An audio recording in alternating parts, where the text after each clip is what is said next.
अगर आप भी ऐसा सोचते हो कि अपनी सैलरी में से 10% निकाल के स्टॉक मार्केट के इंडेक्स फंड में डाल के 40-50 साल बाद आप भी वेल्दी बन जाओगे, तो ये स्लो लेन है। अब हमें जवानी में वेल्दी होना है या वेल्दी होके मरना है, तो इसी पूरे कंसेप्ट को इस बुक में समझाया गया है, the millionaire fast lane, MJ DeMarco के द्वारा। इस बुक में एमजे ने 3 लेन के बारे में बताया है, फास्ट लेन, स्लो लेन और साइड वॉक। तो इस वीडियो में मैं आपको इस बुक के इम्पॉर्टेंट, वैसे तो पूरी बुक ही इम्पॉर्टेंट है, पर उसमें से जो सबसे ज़्यादा मुझको इम्पॉर्टेंट लगा वो मैं आज आपके साथ शेयर करता हूँ। तो शुरू करते हैं। इस बुक में ऑथर ने 3 रास्तों का जिक्र किया है और तीनों रास्तों का अंत अलग अलग है। 2 रास्ते ऐसे हैं जिसमें से ज़्यादातर लोग चलते हैं इन 2 रास्तों में, एक रास्ता ऐसा है जिसमें कुछ लोग ही चलते हैं। तो पहला रास्ता है साइड वॉक। अब साइड वॉक का अंत वेल्थ नहीं, डेड एंड होता है। साइड वॉकर वो होते हैं जो आज के लिए जीते हैं, जिनके पास ना ही कोई फ्यूचर प्लान होता है ना ही कोई सेविंग। इनके एक्सपेंसेस इनकी इनकम से ज़्यादा होता है। साइड वॉकर के लिए वेल्थ की इक्वेशन है income plus debts. Side walker हमेशा इजी लाइफ का सीख करते हैं, वो चाहते हैं कि उनके खर्चों का कोई और पे कर दे। साइड वॉकर बिलीव करते हैं कि गवर्नमेंट उनके लिए और बहुत कुछ करेगी। ये उन्हीं पॉलिटिशियन को वोट देते हैं जो इनको प्रॉमिस करते हैं कि हम आपको free gas, free electricity, free education और फ्री हेल्थ केयर की फैसिलिटी देंगे। अब साइड वॉकर 2 तरीके के होते हैं, एक इनकम साइड वॉकर और एक पुअर साइड वॉकर, जो महीने के 2 लाख कमा रहे हैं और जो महीने के 20,000 कमा रहे हैं। दोनों का अंत ही पॉवर्टी होता है। क्यों? क्योंकि दोनों के पास फाइनेंशियल प्लान नहीं है, फ्यूचर का प्लान नहीं है और दोनों फाइनेंशियली इलिटरेट है। तो अब सवाल आता है, इससे बचे कैसे? अपनी गाड़ी खुद चलाओ, अपनी गाड़ी के पैसेंजर मत बनो, ड्राइवर बनो। अपनी गलतियों को और फेलर को अपनाओ और उनसे सीखो। जब आप अपने डिसीजन खुद लेते हो ना, तो कुछ ऐसा होता है कि वो फेलर आपका फेलर नहीं विजडम बन जाता है। जब आप अपने लाइफ की रिस्पॉन्सिबिलिटी और अकाउंटेबिलिटी को डिनाई करते हो ना, मतलब आपने अपनी लाइफ की गाड़ी की चाबी किसी और के हाथ में दे दी।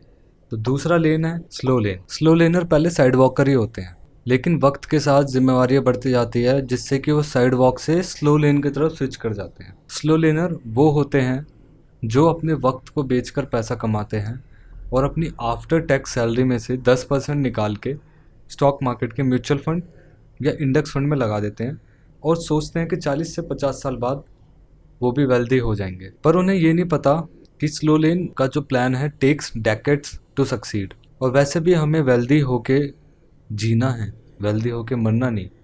हम जवानी में ही वेल्दी होना चाहते हैं, बुढ़ापे में वेल्दी नहीं। स्लो लेनर अपनी लाइफ को सेल्फ करते हैं पैसे के लिए। जब तक काम करेंगे पैसा मिलेगा, जब काम बंद पैसा बंद। जब स्लो लेनर को ये रियलाइज़ होता है कि ये गाड़ी बहुत धीरे चल रही है या ये प्लान ढंग से काम नहीं कर रहा, तो वो अपने आर्ली रेट बढ़ा देते हैं, या तो वो अपनी जॉब चेंज कर देंगे या जॉब बढ़ा देंगे, 2 से 3 कर देंगे या 1 से 2 कर देंगे, या वो अपने करियर को चेंज कर देते हैं, या मार्केट में कुछ ऐसा इन्वेस्टमेंट ढूंढने लगते हैं जहाँ से ज़्यादा इंटरेस्ट मिले, या इन्वेस्टमेंट बढ़ा देते हैं, या इन्वेस्टमेंट का टाइम पीरियड बढ़ा देते हैं। पर उन्हें ये नहीं पता कि ये सारे तरीके से ये इसी लेन में फंसे रहेंगे, स्लो लेन में। अगर आपको स्लो लेन से फास्ट लेन में स्विच करना है तो हमें अकाउंटेबिलिटी और लेवरेज को अपनाना पड़ेगा। स्लो लेन काफ़ी सुना सुना सा लग रहा है ना, अपना अपना। अब नेक्स्ट लेन है फास्ट लेन, जिसमें कुछ ही लोग चलते हैं। पहला था साइड वॉकर जो आज के लिए जीते हैं, दूसरा स्लो लेन जो अपने आज को दांव पे लगाते हैं रिस्की कल के लिए, तीसरा है फास्ट लेन। फास्ट लेनर वो होते हैं जिन्होंने अकाउंटेबिलिटी और लेवरेज को अपनाया हुआ है, वो अपने नाम पर रिस्क लेते हैं, जिनका फोकस होता है प्रोड्यूसिंग पे, कंज्यूमिंग पे नहीं। जब आप प्रोड्यूसर बन जाते हो तब आपको क्लैरिटी आने लग जाती है कि और प्रोड्यूसर कैसे काम कर रहे हैं, वो क्या क्या उनके आइडियाज़ हैं और वो उनके क्या स्कैम्स है, तो आपको सब दिखने लगता है क्लियरली। फास्ट लेन के लिए आपको या तो एंटरप्रेन्योर बनना पड़ेगा, या इन्वेंटर, या विजनरी, या क्रिएटर। अगर आपकी इनकम आपके लाइफस्टाइल के एक्सपेंसेस इंक्लूडिंग टैक्सेस से ज़्यादा है तो आप किसी भी वक्त रिटायर हो सकते हो। अब फास्ट लेन का जो रियल लॉ है इस बुक में कहा गया है लॉ ऑफ इफेक्शन। इसमें स्केल और मैग्नीट्यूड के बारे में बताया गया है। स्केल वो होता है कि आपने कम प्रॉफिट पे ज़्यादा लोगों तक पहुंच पा रहे हो, उसको स्केल कहते हैं। और मैग्नीट्यूड वो होता है कि आप ज़्यादा प्रॉफिट के साथ कम लोगों तक पहुंच पा रहे हो। दोनों ही तरीके से आप मिलीनियर बन जाओगे इस बुक के अकॉर्डिंग। अगर आपने स्केल और मैग्नीट्यूड दोनों को अपना लिया कि आप ज़्यादा से ज़्यादा प्रॉफिट के साथ ज़्यादा से ज़्यादा लोग तक आप पहुंच गए तो आप बिलीनियर बन जाओगे। इसमें एग्जाम्पल दिया है एप्पल का। इस बुक में एमजेड मार्को ने कहा है कि मिलियन कमाने के लिए आपको मिलियन लाइफ को टच करना पड़ेगा। मेक मिलियन सर्व मिलियन, ये तो हो गए 3 रास्ते। अब इन 3 रास्तों पे जो गाड़ी चलेगी वो है हम खुद। हाँ, आप खुद। तो हमें खुद को ताकतवर बनाना पड़ेगा दिमाग से। तो हमको सबसे पहले खरीदना पड़ेगा खुद को, खुद के वक्त को।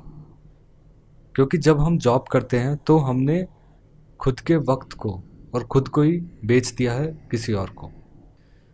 तो फास्ट लेन के लिए हमें अकाउंटेबिलिटी और लेवरेज को अपनाना ही पड़ेगा किसी भी हालत में।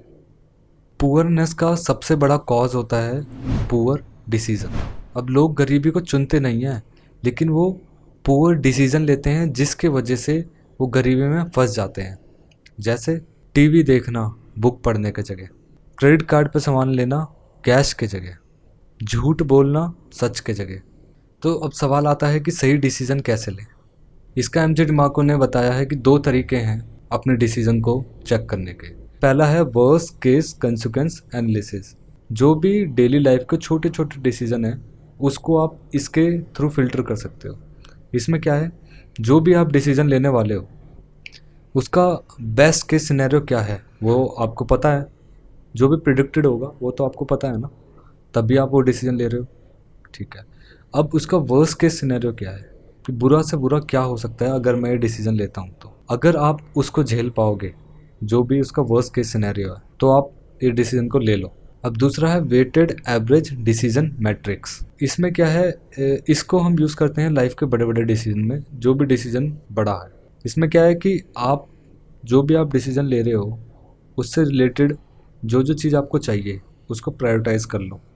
जैसे अगर आप सिटी चेंज कर रहे हो तो आपको उस सिटी में क्या ऐसी ऐसी चीज़ चाहिए जो आपको ज़रूरत है, तो आप उसको पहले प्रायोरिटाइज़ कर लो कि ये 10वें नंबर पे हेल्थ हो गया, 9th नंबर पे एजुकेशन हो गया, है ना, 8th नंबर पे आप जैसे कोई बिज़नेस कर रहे हो तो मुझे ऑफिस लोकेशन ऐसी चाहिए जो कन्वेंस हो लोगों के लिए आना जाना।